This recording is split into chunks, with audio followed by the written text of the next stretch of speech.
Boa tarde, pessoal. A gente vai começar mais uma apresentação do Jornal Club. Hoje com a aluna Manuela Corrêa, aluna de mestrado do professor Rudney Ramos.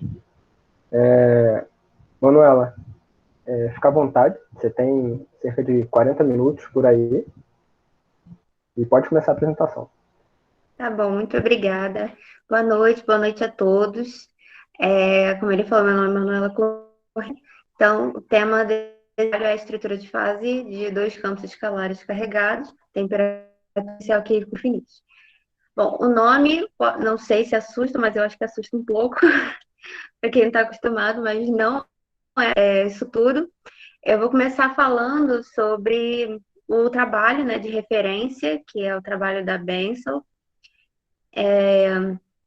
que fala sobre a mesma coisa, basicamente, só que com um campo escalar carregado. Depois, a intenção é estender esse assunto para dois campos. Resumo sobre o que a gente vai falar, a gente tem que a teoria de campos à temperatura finita já é uma área bem explorada, eu não vou entrar com explicação sobre essa área. A gente vai ver mesmo os efeitos de uma carga finita em uma teoria de campo. A gente vai colocar mais essa restrição e ver como essa teoria de campo vai reagir. A gente vai ver se isso vai afetar, se e como isso vai afetar a carga e como a carga afeta a estrutura de fase, perdão, se a presença da carga muda a temperatura e o que a gente pode esperar aplicando essa teoria a dois campos, que vai ser o nosso segundo passo. Bom, o primeiro exemplo, né, um exemplo do efeito da carga na estrutura de fase de um sistema é o gás de água de Bose no risco, que está representado por essa equação. Esse N é o número de átomos, que a gente está chamando de carga, né? Quando a gente fala de carga, a gente está falando de número atômico, no caso do gás Bose. E com altas temperaturas, essa carga ela vai se encontrar na sua muito maior parte em estados termicamente excitados. Na parte do estado fundamental é muito pouco da carga. Conforme essa temperatura vai caindo, ela se aproxima da temperatura crítica e a gente tem essa nova equação para definir o número atômico, ou seja, o número de carga. Nessa situação de temperatura crítica, as cargas elas vão se acomodar agora no estado fundamental e esse é um sinal de que acontece a transição de fase. Então, essa foi uma introduçãozinha sobre o efeito da carga num sistema. Bom, a gente vai chegar no potencial efetivo de um laço, no caso que a gente está trabalhando, né, de um campo escalar carregado, que é um campo bosônico, a partir dessa grande função de partição. A gente tem um H, que é esse hamiltoniano, que ele é um hamiltoniano basicamente geral. A gente impõe só que ele seja invariante por simetrias globais. Porque se ele for invariante por simetrias globais, então existe uma conservada, que é esse Q, que também está na primeira equação, que é a carga de Noether. Então, a gente tem o potencial efetivo de um laço, a gente consegue calcular a partir dessa grande função de partição, a gente calcula o potencial efetivo de um laço no limite de alta temperatura. A gente impõe esse limite de alta temperatura porque para realizar os cálculos de forma analítica, a gente precisa colocar algumas restrições. Tendo a função de partição a princípio, a gente consegue calcular o ln dessa função de partição. A partir desse ln, a gente consegue calcular a energia livre, e a partir da energia livre, a gente chega no potencial efetivo de um laço. E é esse potencial que a gente tem aqui embaixo.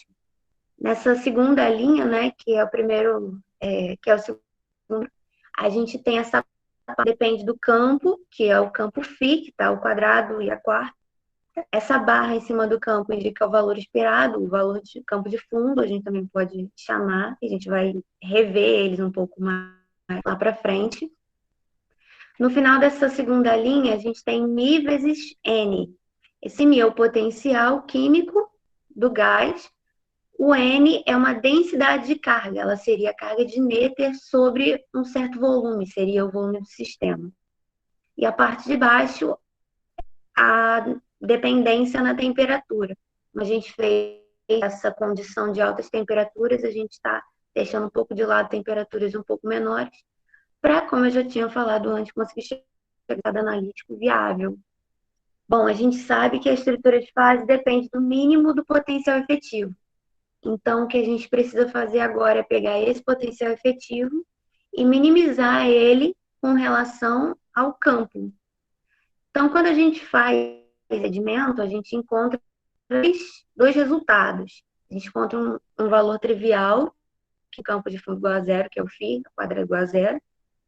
Mas a gente encontra também um valor não trivial, que é o φ diferente de zero, e vai apresentar uma quebra de simetria.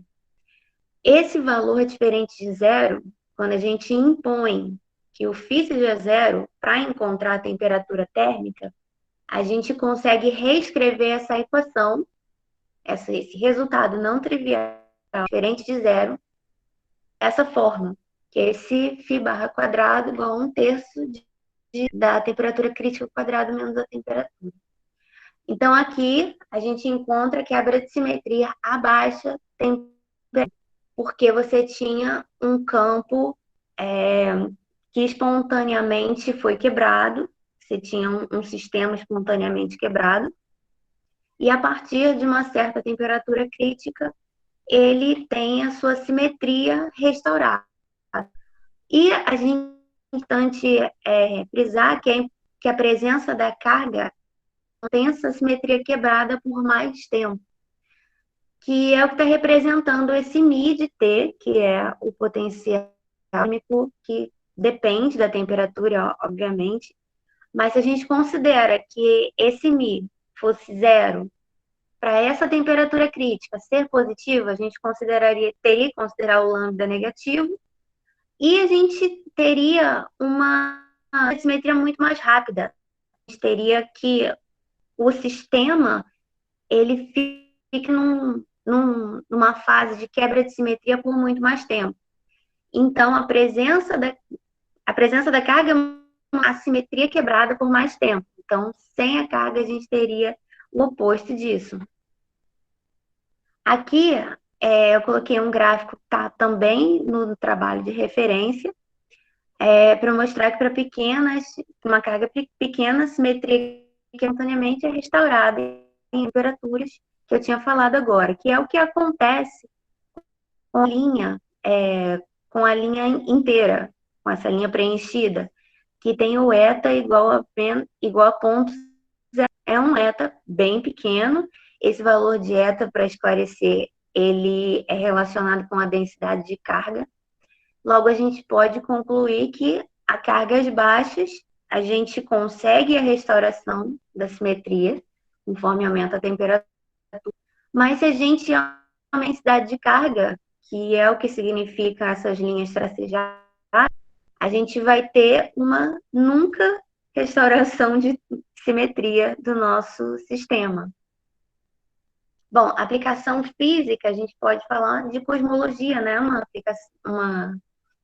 Um ponto muito simples que eu quis colocar aqui, que é que, como a gente sabe que o universo se expande a uma entropia finita, seja uma entropia constante, e a gente está trabalhando aí no limite de campos de uma teoria de temperatura finita, mas também de carga finita, ou seja, que nos leva a uma densidade de carga também finita, a razão em carga e entropia, ela também tem que ser constante. E é um resultado que faz sentido, é um resultado familiar que a gente já esperava, né? Já que a quantidade de carga no universo não pode se alterar à medida que o universo expande. A partir daqui, a gente pode expandir o resultado para o caso de dois campos. Para dois campos com dois tipos de bósons, né? Bom, a gente tem o resultado do valor efetivo, a gente já chega no valor efetivo para não vir com aquele cálculo todo de novo, e a gente tem um resultado bem análogo, bem parecido com o caso de um campo só. Porque a gente tem a primeira parte, que é a parte que depende do campo. Vocês podem ver que na primeira linha tem a parte que depende do campo φ, e na segunda tem a parte que depende do campo psi, e explica tanto o campo φ quadrado quanto o campo psi quadrado são equivalentes. Só muda mesmo a questão do campo. Um é para psi, o outro é para φ. Inclusive, a gente tem uma interação entre eles, né? Que vão ser representadas por essas constantes lambda. Tem o lambda φ, que é a autointeração do campo φ, tem o lambda psi, que vai ser a autointeração do campo psi, tem o lambda puro, que é a interação de um campo com o outro. Do lado disso, no final da segunda linha, a gente tem a parte da densidade de carga, que agora não é uma parte só, mas duas partes, porque a gente está tratando de dois campos. E, por sua vez, cada uma delas multiplica o potencial químico de cada um dos campos, e na parte de baixo também vai ter novamente a parte que depende da temperatura. Esse resultado novamente foi obtido para altas temperaturas, para valores com limite de altas temperaturas, para a gente conseguir receber e tirar um resultado analítico da nossa conta. Embaixo, nessa equação de φ0 ao quadrado, a gente tem basicamente o mesmo resultado de novo do que a gente tinha para um campo, que é a altura crítica ao quadrado menos a temperatura ao quadrado, a menos dessa constante na frente dos lambdas, dessas constantes de interação entre os campos. E se vocês perceberem, até 1/3 que existia outra equação, na equação para um campo só, aparece nesse caso. Então, a gente vai ter mais uma vez um sistema que vinha quebrado espontaneamente, tendo a sua simetria restaurada a partir da temperatura crítica. A conclusão que a gente chega é a conclusão que a gente consegue tirar do próprio trabalho, que foi a possibilidade da gente conseguir calcular o potencial efetivo num laço para um campo interagente, e depois a gente conseguiu calcular para dois campos interagentes carregados, com a carga fixa 1, que é aquela de Noether que só existe por causa da simetria global do Hamiltoniano. A gente também conseguiu ver que no caso de um campo só, a gente consegue prever resultados conhecidos do gás ideal de Bose não relativísticos. Eu não coloquei explicitamente as equações que são equivalentes, tanto no caso de um caso, quanto no caso que a gente já conhece do gás ideal de Bose, mas se vocês procurem assim, principalmente no livro do Gale, livros de teoria quântica de campo, é muito interessante, porque os resultados que a gente viu agora desse artigo com relação a um campo, como a densidade de carga, são resultados padrão que a gente já tem no gás ideal, e é legal ver isso para um hamiltoniano assim um pouco mais geral. E como nos casos de um e dois campos, e como eles se relacionam, como eles são, né? Nessa parte aqui, eu não comentei, mas esse φ0 ao quadrado, que é proporcional a essa diferença de temperaturas, ele é ao φ0 ao quadrado, que seria o segundo campo de Bose, que vai ter basicamente a mesma forma.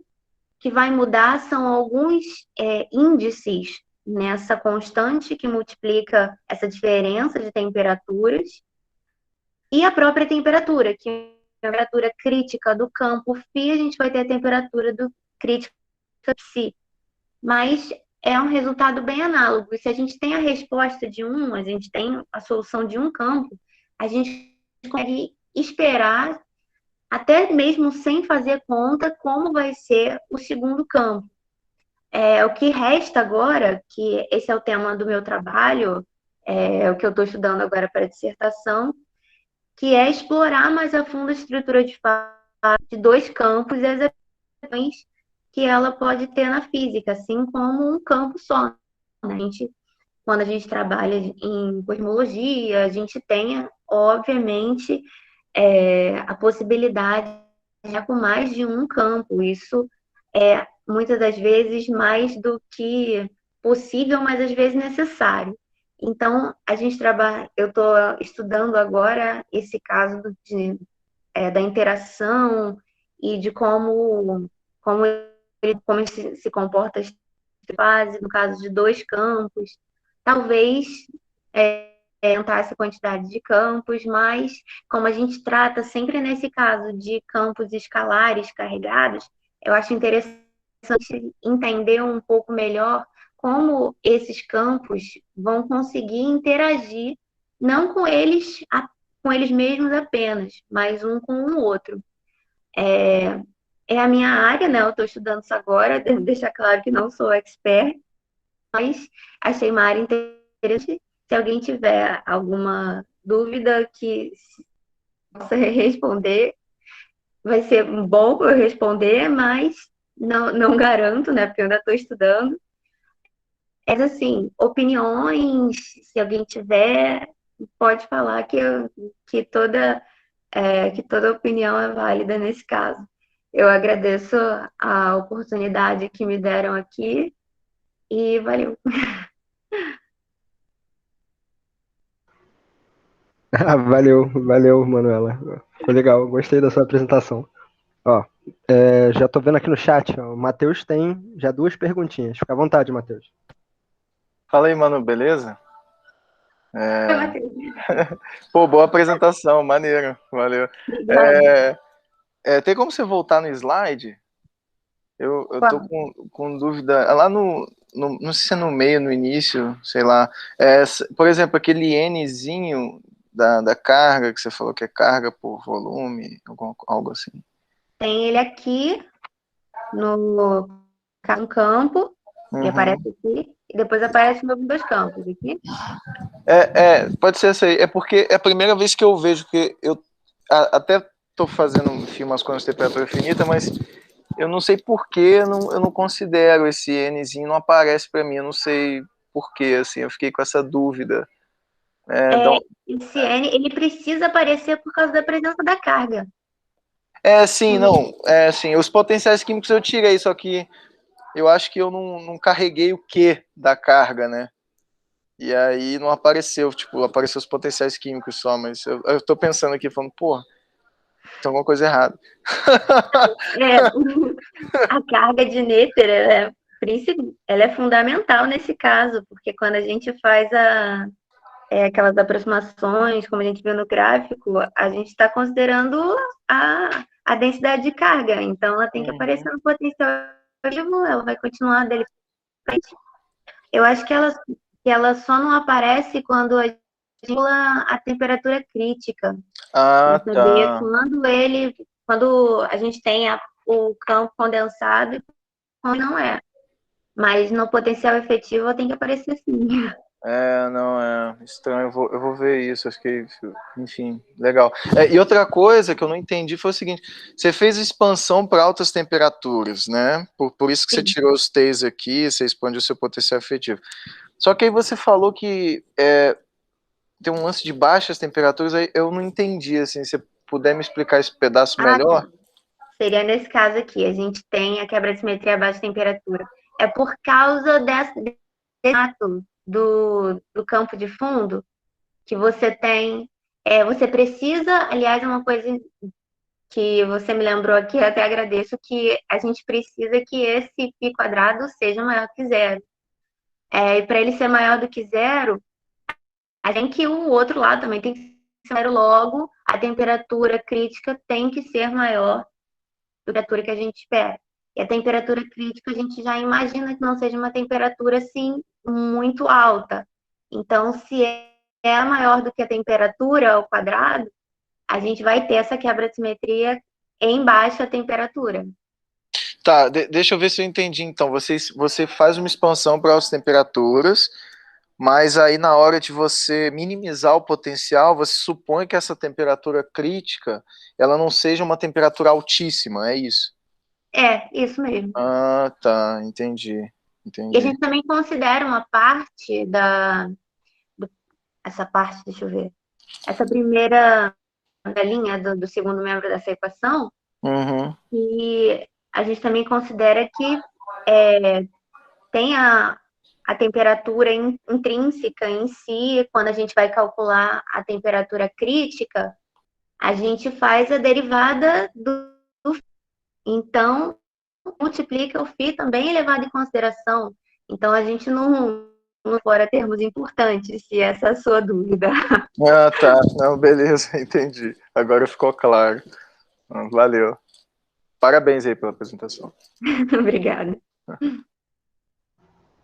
Agora o Fernando tem uma pergunta. Pode fazer, Fernando. Fernando?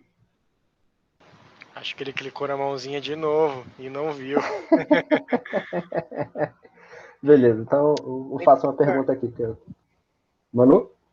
Oi. Eu gostei da apresentação também, achei bem legal. Quando você está trabalhando agora nesse modelo, né, com o professor Rudney, vocês estão visando aplicar em alguma coisa tipo supercondutor, filmes finos, alguma coisa assim do tipo? A gente está pensando em aplicar em matéria condensada para ver se a gente consegue algum resultado mais para a parte cosmológica. Ah, legal, legal. Não, porque eu trabalho com supercondutores, né? Aí, no modelo que eu estou estudando, né, você tem um campo escalar interagindo com um campo fermiônico, né? Só que tudo uma coisa bem simples. Uhum. Tudo coisa bem simples. Mais um toy model mesmo. Aí, no seu trabalho, eu já vi a interação de um campo escalar com outro campo escalar, eu achei interessante, eu gostei. Eu falei, pô, onde é que será que eles vão aplicar isso?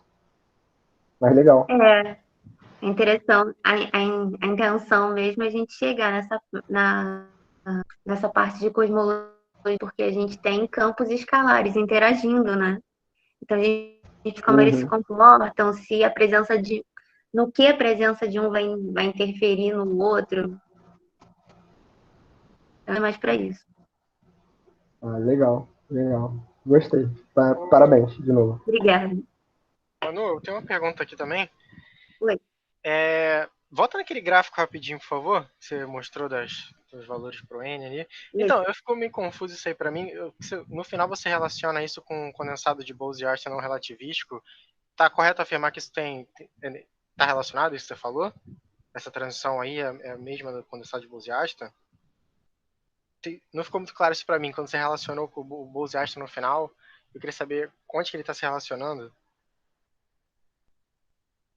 Relacionado. Assim, o que eu relacionei com condensado de Bose-Einstein eram alguns resultados que a gente consegue obter nesse caso de um campo. Eu não coloquei as equações, porque muitas equações que tem no artigo, mas os autores eles conseguem chegar em resultados que a gente já tem do que a gente já conhece, que é o gás ideal de Bose. Mas essa parte do gráfico, eu realmente não sei te dizer como ela poderia se relacionar. Eu estou falando mais de resultados assim. Sim, eu estava pensando se isso queria dizer que ele nunca voltaria a condensar por causa da carga ali. Enfim, eu viajei aqui, não sei. Estou falando besteira. Não, talvez seja uma boa pergunta, assim. Ok, não, tudo bem. O Fernando falou que vai fazer 2 perguntinhas. Acho que ele está digitando aqui no chat. Vamos esperar um pouquinho. Tá digitando? Ele falou que queria fazer, né? 2 perguntas. Vamos esperar um pouquinho. Legal nesse gráfico aí é que ele tem a mesma. Tem uma cara mesmo de transição de Bose-Einstein, né? Aquela coisa de segunda ordem, assim, fazendo fazendo Sim. uma sessão de circo.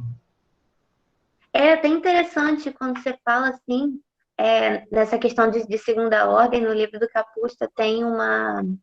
Quando ele fala de condensado de Bose-Einstein, ele não abre assim explicitamente como ficaria a cara, mas ele fala assim que ele usaria o princípio de Landau para resolver. E eu achei super interessante, assim, ele não entra no assunto porque ele passa logo para o caso dos Feynman, mas legal.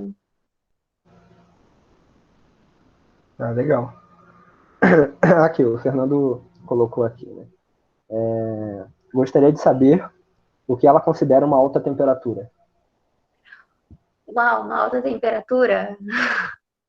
Quando a gente fala de alta temperatura, pelo menos no meu trabalho, foi, e obviamente, da Rachel Benson, considerar em relação às outras temperaturas na equação. Então, por exemplo, se a gente tem um termo de temperatura quártica, a gente considera que esse termo de temperatura é maior do que um termo logarítmico, por exemplo. Mas numericamente a gente não define um valor alto, porque vai depender da referência que a gente está, com o campo que a gente está trabalhando.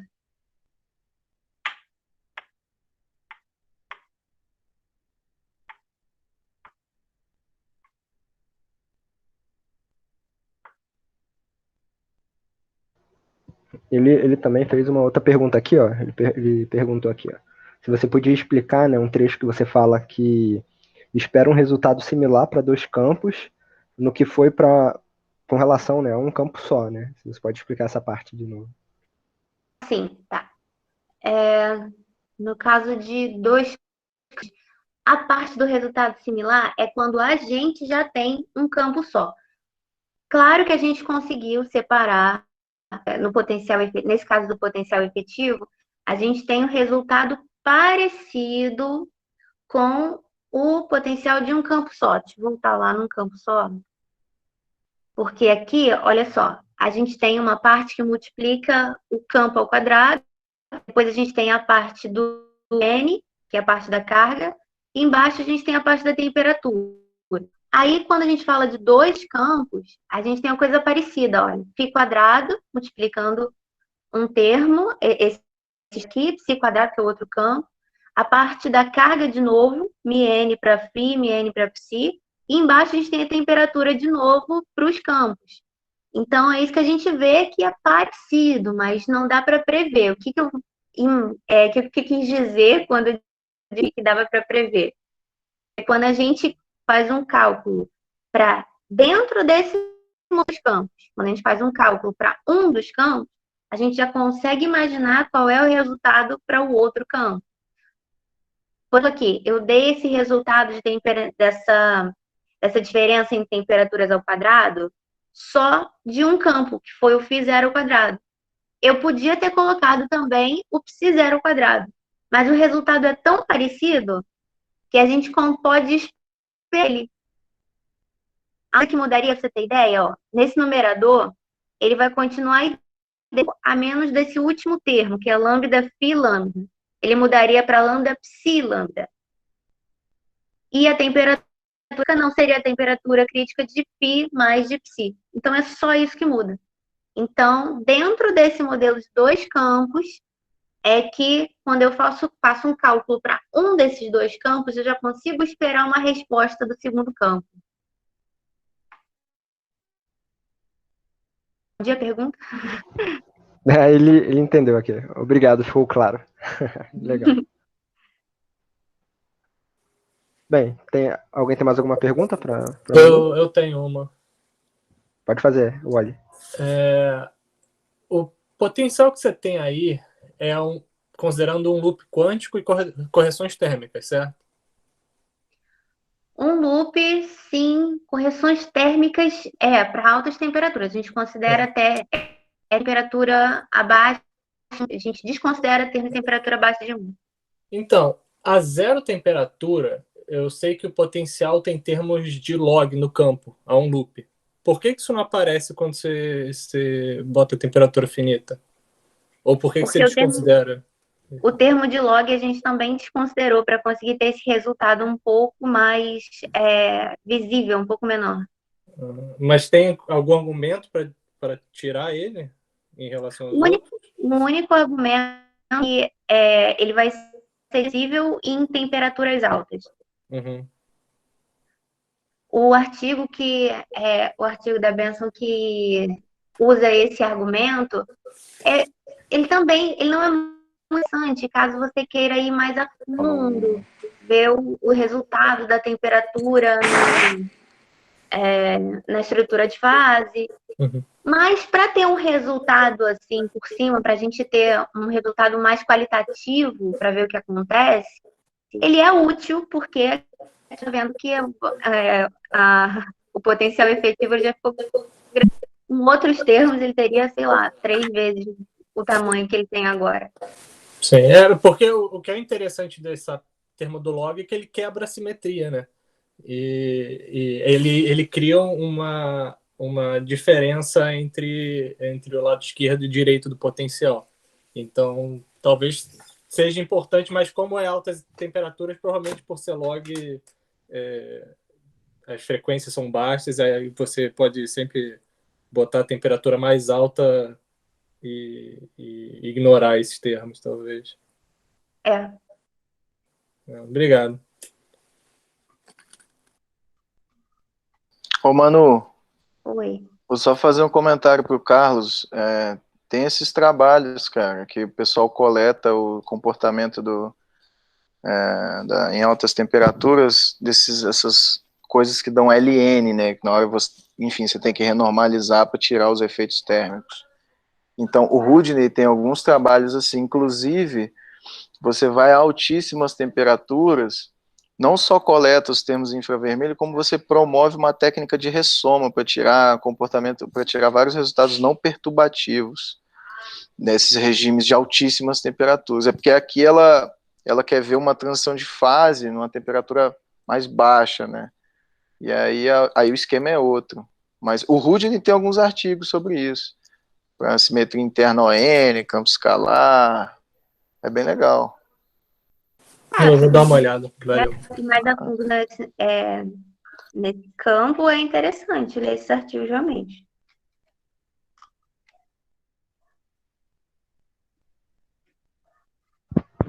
Pessoal, alguém tem mais alguma pergunta para Manu? Não, eu só queria dizer que a apresentação dela foi ótima, que eu não consegui fazer o comentário porque deu algum problema no meu microfone aqui, mas eu corrigi. E ela respondeu a minha pergunta claramente, tá? Só isso, viu? Parabéns, viu? Obrigada, muito obrigada. Bem, se ninguém tem mais nenhuma pergunta, eu vou encerrar o Jornal Clube da semana por aqui e a gente se vê na próxima semana, pessoal. Então, é isso. Até semana que vem. Até semana que vem. Até semana que vem.